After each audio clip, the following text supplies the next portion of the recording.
Chapter 12. The sun shone clear and bright in the fresh winter air. I had set out from Lahore at sunrise, walking and hitchhiking 55 kilometers down a single-lane dirt road that cut through stretches of wheat, cotton, and yellow fields of flowering mustard. Acacia trees lined the roadside, and sometimes a few rows between fields as markers. Otherwise, trees were scarce. More scarce still was the traffic along this road. The few vehicles that did occasionally pass were as exciting to my senses as the traditional turbans and robes of the people in them. Decrepit trucks rumbled by, each as brightly and intricately painted as a wealthy rock star's psychedelic mobile. An occasional bullock cart, hay-lined and piled high with wheat, livestock, and whole families creaked along. It was on conveyances such as these, and my own feet, that I reached the Husainawala border crossing into North India. My heart was swelling with anticipation as I approached the immigration officials. I felt that I had aged 30 years during the 6 months I'd spent crossing Europe and the Middle East. But I knew that the trials I underwent were necessary purifications for entering sacred India. I was now so close, only steps away. Only a stout woman, seated alone behind an immigration desk, stood between my destiny and me. Her stern glance was not at all inviting. In drab military attire, she sat under the Punjab sun. I stood before her, full of hope and covered in dust. I handed her my passport. India's border security forces flanked her on both sides, rifles slung across their shoulders. While she was examining each page of the document, my thoughts whisked me back to the moment on that mountaintop in Crete that set my feet to follow my heart to India. Something happened to me on that mountaintop. Some, I knew, would dismiss it as an aberration of the mind brought on by hours of solitary prayer or some kind of hallucination brought on by fasting. But I felt that God had appeared to me in my heart, and I had heard His words loud and clear, "Go to India." From that moment on, I believed that the Lord was calling me to Him in India. 3 months and over 3,000 miles had passed since then on my journey through the Middle East, each moment unlike any I had ever imagined as a boy, seeing the world through the ill-fitting lenses lent by suburban America. And with each mile, my heart was flying toward the sacred soils of India and a rendezvous I knew I could not live without. I longed for India.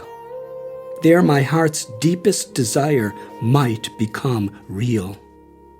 My heart and soul was already with the yogis in their mountaintop ashrams. For months, and through unimaginable hazards, I had pressed forward to reunite with them. Now, a step from my goal, I stood waiting before the border guard who gripped my passport to India in her bureaucratic hand. She looked up after some minutes of scrutinizing it, her face expressionless. "Show me how much money you have." As I reached nervously into my cloth bag, she leaned forward in her chair. There were only a few coins to show her. Disgust crept across her face. "You require $200 minimum to enter." She leaned back and folded her uniformed arms across her chest, eyeing me with suspicion. "Where is your money?" Looking at the ground, I stammered, "This is all I have now." "You cannot enter then." She slapped the passport down on the table that stood like a wall between us. "Go back to your own country." Her words were like arrows that pierced my heart. "But I've traveled overland for months, risking my life to see your country. I burn with a desire to study your religions from the holy people." From far away, I heard my voice pleading with her. "I have abandoned the comforts of an American home out of love for India. Please, give me a chance."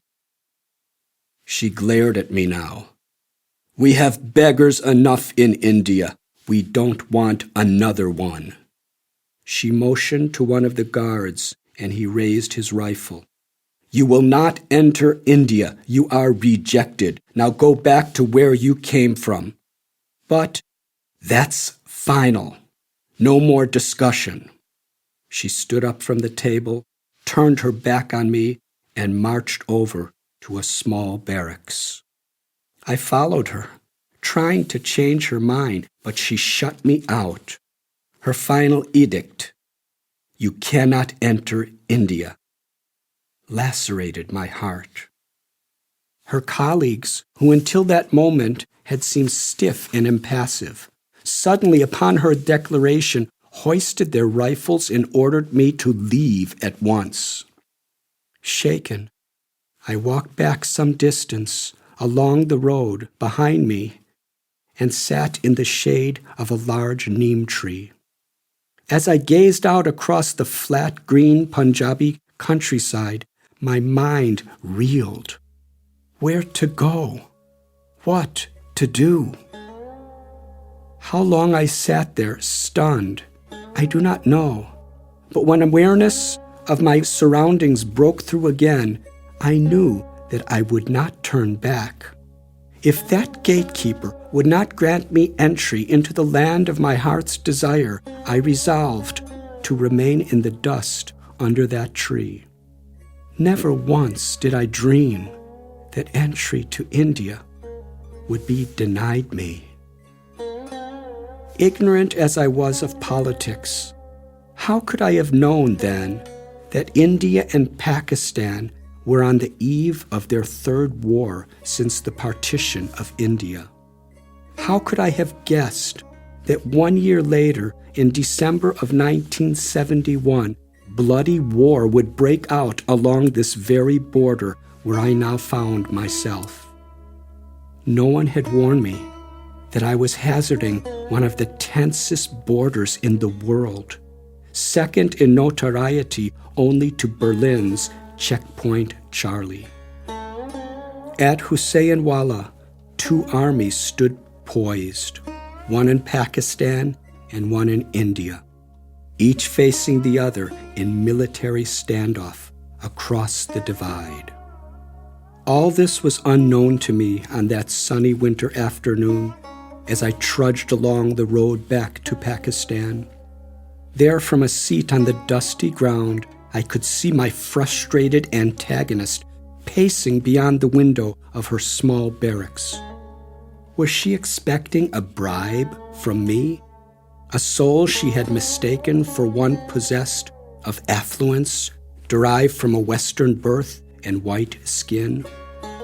Could she even guess all I'd been through to reach this lonely border post? Will I ever get to India, I wondered? After hitchhiking all the way from London, could it really be possible that I would be turned back at the Indian border for want of money? Feeling like an exile, my thoughts turned to my best friend and traveling companion. At our parting, Gary, too, had looked like an exile. Where was he now? What had become of him? Did he ever make it to Israel? As I sat in the dust of that Punjabi plain, watching the breeze ripple through a stand of blooming mustard nearby, I missed my old friend. Over a period of hours, I kept getting up from beneath my tree and returning to the border, but each time the official ignored me. Finally, as a last resort, I pleaded with her again. She stomped the ground with her military boot. "You are testing my patience." She jabbed her stubby finger toward my face, her lips trembling. "You are rejected. Do you hear me? This is my last warning. Don't disturb me again." I turned back to my tree and passed the day in turbulent thought. As the sun was setting, I observed that a shift was about to take place at the immigration desk. An elderly man had come to relieve the woman from her duty. He was a tall Sikh in an elegantly wrapped turban, the same drab beige color as his military uniform. The female official pointed to me, making sure he understood that I was not to enter India. Then an army jeep carried her away. Not knowing what else to do, I meekly approached the new officer, praying in my heart of hearts. I handed him my passport and pleaded, "Please allow me entrance into your great country." His voice was cold and disinterested. "I was warned that you are a nuisance. I have been given strict orders to reject your entry. Now show me sufficient money or go back." Tears sprang from my eyes as I explained my life and my spiritual aspirations. I said, "I have left behind the comforts of America to search for India's spiritual treasures. Risking my life, I've hitchhiked all the way from London to reach your homeland. I yearn to find the way to God. Please, be kind to me. Someday, I promise to do something good for the people of India. Honestly, sir, I will help your people. Please, give me a chance." Tears filled his eyes. "Give me your passport." As the light of day was fading, he thumbed through my document, then gazed into my eyes and said, "Sometimes a man must follow his heart. I believe in your words."